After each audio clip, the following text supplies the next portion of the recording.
Ngibingelele mbukeli ngasekhaya obingelele oGeshenge eweGeshenge TV. Namhlanje ngivakashele umkhulu uNdwandwe waseMtuba. Suke sichazele kabanzi ukuthi ngoba sisebenza ngamanzi nje. Amanzi asebenza kanjani? Sathi amanzi ayageza ayaphuza. Kodwa yena kuzokuthatha isibeke uma uthi usebenza ngamanzi sebenza kanjani. Nokuleke sekuyena. Umkhulu uNdwandwe angibingelele ngwamukela. Thoza kakhulu umsakazi ngibingelele ezweni lesilo sethu sakwaZulu. Inkosi yamakhosi ngibingelele kubo bonke ababukeli bomsakazo. Amen. Kuyintokozo ukuthi ke sibe nawe ukusithathe usibeke siyazi ukuthi ke umelaphi ke wendabuko kwelapha kuningi ke abanye balapha ngamanzi abanye balapha ke ngemithi kanjalo kuningi kodwa wena uzokuchaza kangcono ukusithathe usibeke ukuthi unokwakho ukusebenza uqaleni futhi nokubani wakabani oqeleni kwangena kanjani kuwena lento. Ngifisa sengibingelelile ukucacisa ukuthi umuntu akangenwanga kodwa wazalwa ezalelwa endaweni yaseMtuba eMachibini kodwa ngokukhula ke umuntu usethuthukile uselapha ya ekhaya sekukwadi opposite nakwamsane kwaNdwandwe ngokusebenza umuntu uqale ngo2008 eqeda isikole ukukhuleka ukusebenza ke kwamanzi umuntu indlela angachaza ngayo ukuthi kuthi akwehluke kunalokhu okubalulayo umsakazi okuthintana nemithi khona ukusebenza ngamanzi ngaba amanzi mhlawumbe ngomuntu wethunywa onengilozi yamanzi so ngiyasebenza ngageza olwandle nasempophomeni so ngiyasebenza ke ngamanzi okuyichibi nesiwasho phela angithinteki kakhulu ngapha kwezomuthi ngoba angikaze ngahlala emzini womuntu mhlambe kuthiwa kunesikhwama esikhona somuthi kodwa ngisebenza ngamanzi nje ichibi kanye neziwasho. Umuntu ke wamanzi umsakazi ngiyafisa ukubeka caca ukuthi esikhathini esiningi akathinteki kakhulu kulezi zomsamo nezidalwa kuba umuntu mhlambe wesithunywa kuphela ngokuhamba kwesikhathi zikhona izinto ahamba umuntu ke ayifunda ngoba phela empilweni kuthiwa kusakusa futhi kufundwa usuku nosuku iloko engakusho nje. Ngifuna ukubhekela umkhulu uNdwandwe ngiyaqonda ukuthi ke usebenza ngwamanzi nje manje kuzofika umuntu kuwena odinga ukuthi ezogeza mhlawumbe kwesikhathi lo muntu uma uthi uyabheka yabo mhlambe udinga igobongo noma ke angazi ukuthi kuchaza kanjani kodwa ke igobongo lidinga ukuthi kube nemithi wena ngoba udinga ngamanzi kuphela wenza kanjani uma kufika umuntu kanjani umuntu uyambheka udinga umuntu enzele igobongo kodwa usebenza ngamanzi kuphela osebenzisa imithi. Ngiyafisa ukusho ukuthi umsakazi sengibalulile eqaleni ukuthi ngeke ngathi kokunye kukhona umuntu ngoba ngithe kusakusa kuyafundwa kukhona ezinye izinto umuntu ayiqeqeshiwe ngokwempilo yokusebenza ngabantu kodwa ngiyafisa ukusho ukuthi ke amanzi ayisiqalo nesiphetho abakholwayo ke njengami oyisiyoni bayibethi awu alpha no omega so uma uthinta amanzi uthinta konke okuyimvelaphi noma kuyingqalazizinda ekwazi ukuthi ithatha umuntu imbeke ebalazweni mayelana nomsebenzi wamanzi kukho konke okuyinjini yokuphila nokuthuthuka empilweni kuqukethwe amanzi uqobo ngaba impophoma ngaba olwandle kungaba isiziba so zonke lezi indawo zinganyelwa amakhosi ke aphila kuzo izizinda noma ingqalazinda zamanzi okuyiwona amakhosi enza umsebenzi omkhulu kulowo muntu loyo owabelwe isithunywa samanzi okanye ingilozi yamanzi ngokuyalela noma ngokubhekelela uma usumbheka umuntu uhleli naye phansi umhlola ukuthi iwona mapha amakhosi amngene okanye fanele ulandele kanjani. Sesithathe usibeke umkhulu uNdwandwe uthi nje uma uqala usebenza ngamanzi uqala kanjani unabe nje ngokho mhlawumbe uzofika uzombonelile ukuthi ke kufanele eyosebenza ngamanzi mhlawumbe ke udinga impophoma ke udinga ulwandle udinga mhlawumbe ukuyokwenziwa kubo uthi yani mhlawumbe uyomenza kubonenza kanjani nje usithathe usibeke wena. Ngiyafisa ukuthi umsakazi ngibalule kucace ukuthi kule eyokusebenza ngamanzi ngenxa yoqeqesho lwempilo umuntu aselihambile ngiyafisa ukuqinisekisa ukuthi ayikho into ebhalwe phansi okuthiwa izohamba ngokohlelo njengabantu mhlawumbe abathwasayo abanye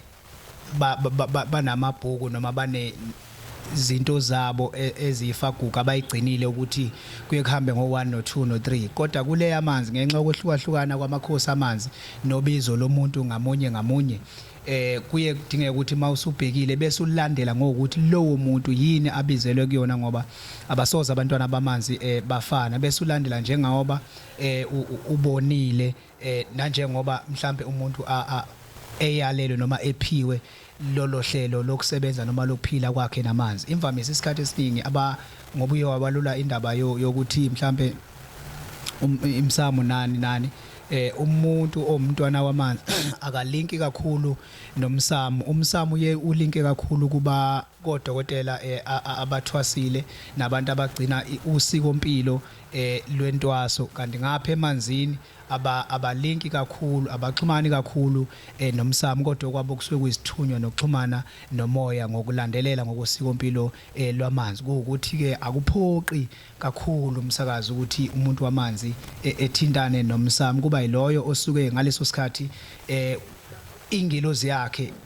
ikuxhumanisa ukuthi makuthintana nomsamo kodwa ngale kwalokho amanzi ayinjini yokufa nokuphila komuntu ayisiqalo nesiphetho ngiyafisa ukuthi ngibeke kucace kuloko ukuthi kwamuntu ke osetshenzwa ngaleso sikhathi ngenxa yokuthunyelwa ubizo lwakhe olithintana namanzi angisiboni noma mina kubantwana bakamoya enginabo noma ngesikhathi sengisebenzile akukho la engike ngithi kuyangiphoqa ukuthi ngithinte umsamo womuntu ngoba imvelaphi noma inqalazinda yamanzi ayikho emsamo womuntu kodwa ibakumuntu ibasemakhosini empophoma amakhosi olwandle kanye namakhosi esiziba nawasehlaneke kuyenzeka ethekeleke lokho okungathintani ongalumbani inhlobo sidalo nomsamo womuntu ukuthi kwenziwa esiqwini somuntu kuxhunyaniswe namakhosi lawo esizinda samanzi athile okungaphoqi ukuthi uze uyothinta umsamo isibonelo nje umsakazi abantwana bamanzi noma umuntu onesiphiwo esamanzi esithunywe kakhulukazi abantu abangavamile noma jwayelekile ukuthi kuthiwa sebeyagcatshwa abakhiphi igazi abantu ongajwayelekile ukuthiwa sekuphoqa ukuthi makube nenkukhu mhlambe kube nenyongo abantu ongajwayelekile ukuthi kuthiwa akube nebomvu abantu ongajwayelekile ukuthi kuthiwa kube nembuzi mhlambe usehlatshelwe imbuzi okubikwa endaweni ethize kodwa kuya ngokuthi ubizo lalo muntu lukuyalela kuphi kodwa into eyisiphiwo ethi ayiqonde ngqo emanzini engalumbanisi nomsamo nezinyongo nani uma kulumbaniswa nalokho mhlambe siku amanzi plus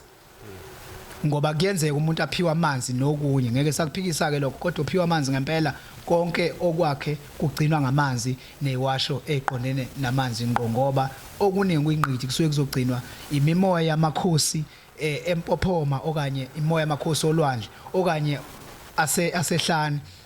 uyiwona asuke ezokwethulwa kuqondwaniswe noma kwembulwe ifu lisuke limbengeme ngaleso sikhathi ukuze izinto zakhe ikwazi ukuthi zivuleke exhumana nengilozi yakhe kube uyena naye owenza okufanayo nakwabanye kodwa elandelela umsakazi ukuthi lo muntu ofika phambi kwakhe ngaleso sikhathi yini ebikwa ngaye noma kufanele yenzeke ngaye imvamisa abantwana bamanzi umsakazi ngiyafisa ukuthi ngikusho kucace ukuthi uma ezwa into noma uma eze kumuntu ohlolayo njengami into uma ukhuluma naye kuyaphoqa noma kujwayelekile ukuthi kube ukuthi umuntu into uyizwa okwesibili akaqala ukuyizwa uma ukuthi umuntu uyaqala ukuyizwa into kusuke kungafanele ukuthi asheshe ayigcine lonto kuze kufike kuyena ngoba amanzi wona suke vele asewuphothulile umsebenzi wakho kodwa kusuke sekufanele kuzofezekiswa indlela osuke usuyihambe ngokwezibonakaliso uma ukwela amathongo ugoba amadlangala kusidlo Lungile ngizombuza imibuzo nje emibili bese ke siyaphetha ngabe. Ngifuna ukubheka kunomuntu othi mhlambe ungeniwe mhlambe wangena kuthiwa wangena ogogo wakhe noma ke wangena umkhulu wakhe wasekhaya wakhe noma wakubo ezinto kanjani. Okay yena usefikile wamlungisa ngesingayi. Mhlambe lona ke kuthiwa umngenile ukhona la engcina sesenikapakela khona. Bese ngiphinda futhi ngibheka la uphiwe ngokwamanzi kuphela. kodwa bese siphila esikhathini ke esemali ukuthi omunye umuntu useyangeza ke manje kungafanele engeze akabulali yini ke isithunya salo okuyena azomsebenza uma ngabe esengeza ngokunye ngokunakho yena usefuna nje ukuthi manje esebenze uze kwande imali. Ngithokoza kakhulu umsakazi, ngicela ukuqala ngalo wesibili othi uma umuntu engeniwe kusuke kufanele alandele, uthe kufanele alandele na umgudu waloyo muntu noma kufanele ehambe ngengilozi yamanzi. Okokuqala ngiyafisa ukubeka caca ukuthi lo muntu osuke emngenile naye kusuke ukuthi vele wayenesiphiwo esifana ncamashi, ebese kuya ngokuthi lo muntu loyo esephiwe leso siphiwo iziphi izinto ezaba isisekelo phezulu kwempilo yakhe okanye ezaba isiphakamiso. Sizobona umuntu enza izinto ezingajwayelekile, ingakho ngithi la endleleni yesiphiwo samanzi awuhambi ngokubhalwe phansi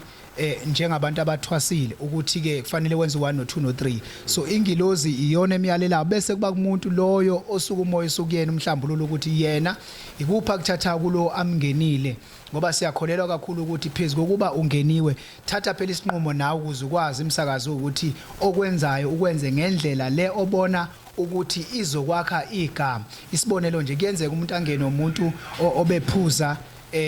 iziyobisi, kuyenzeka umuntu angene umuntu mhlambe obebhema. So uma wamukela umoya uyaye uceliswe uma ngabe ubona ukuthi sekungena la wena okungafisi ukuthi uphile leyo mpilo leyo ekugcineni ukuze igama lakho lingagcini liya la wena obungafisi ukuya khona. So sithi ke uyaceliswa bese ukuyeka lokho obona ngazathi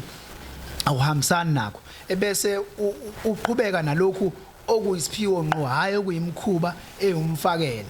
Umbuzo wesibili umsakazi uthe siphile esikhathini semali, uma ukuthi umuntu kwakuwumuntu owayekade enesiphiwo samanzi okungenile ufisa ukuthi uthuthuke mhlambe okanye kunenye into osuyithatha, ngiyafisa ukuthi lokho umsakazi kuthatha isinqumo ngokuphila kwakho nengilozi yakho, angeke sakuphikisa kakhulu. Kukhona ezinye izinto njengoba ngishilo kwasekuqaleni, ngizoliphindelela leli gama lo ukuthi kukho konke umuntu onengilozi yamanzi, umuntu oyithunywa, akusikho konke ayokufunda kumuntu asuke emgezile, kodwa ingilozi yakhe ihamba phambili bese kuba uyena ukuhlukanisa ukuthi nakho kuyikona kona nakho kungasikho. Uma umuntu ebona noma ezwe ingilozi yakhe imiyalelo ukuthi makube khona abakuthathayo, abanye bathi thatha lento, uma kube khona akakuthathayo ukuze kwazi ukuqhuba umsebenzi wakhe noma ukuphokophelela phambili nefagugu asuke abele lona lokusebenza ngamanzi, sithi sekungaye, ngoba namhlanje ikusasa naphakade konke kungaye. Asikwazi kuma endleleni yomuntu osuke sefisa ukuthatha isinqumo ngokwempilo yakhe, kodwa usuke landelela lokabonayo ukuthi kuyikona kona. Yezakala mkhulu, mhlambe nje awakho okugcina esingaphetha ngawo bese futhi mhlawumbe utshela umlaleli utholela kuphi, utholela kanjani, mhlawumbe umuntu ufisa ukuza kuwena uza kuphi, mhlawumbe efisa ukufonela utholela kanjani. Ngiyafisa ukuthi sengiphetha umsakazi ngiyacela esizweni sakithi Sembube ukuthi kubo bonke abantu abaqondayo ukuthi banesiphiwo samanzi, umuntu ekhaya kubo noma kwabo phila nomuntu onesiphiwo samanzi, umuntu osesikoleni mhlambe owuthisha ufundisa umuntu onesiphiwo, siyacela ukuthi lawo bantu bebekezelelwe kakhulu, belandelelwe, ngoba kukho konke abakwenzayo kuyenzeka bengayenzi ngendlela osuku batshela ngayo, kodwa benze ngendlela ababona noma baboniswe ngayo ukuthi mabagcine ngendlela okuyiyona yona ukuze kufezekiswe lokho okusuke kukuyena. Omunye umuntu engathi umbekezelela kanjani umuntu kuma boundaries la khona mhlawumbe kusuke kusemsebenzini noma kanjani, siyaqikelela noma siyakhuleka ukuthi kukho konkeke, kodwa mabahlonishwa abantu abanesiphiwo noma baphila nokuthi baphilisa abantu, ngoba egcineni kwakho konke uzothi wena mhlambe umphethe emhlabeni kanti lo okuyena mhlambe usekhubekile ngendlela wena owenza ngayo kuyena, egcineni bese ungabusabusiseka uphila wakho bese kuba sengazathi khona osekwenzakele kanti hayi kuqondene. Ngiyafisa ukusho ukuthi ngitholakala endaweni yaseMtubatuba ocingweni, ngiyatholakala ku0 eMtubatuba kwa-D opposite nakwamsana isekhaya lapho. Ngiyafisa ukuthi ngisho umsakazi ukuthi ngiyatholakala ocingweni ku072 109 1317 ngiyatholakala ngefone call ngiyatholakala ngoWhatsApp ngiyathokoza. Sithokoza kakhulu sibonga kakhulu mkhulu Ndwandwe ngesikhathi sakho othe wasipha sona ukuthi uzosichazela ukuthi ke inglozi yamanzi ke ihamba kanjani. So phinde ke siqhubeke ngokuhamba kwesikhathi ke futhi ke nokunye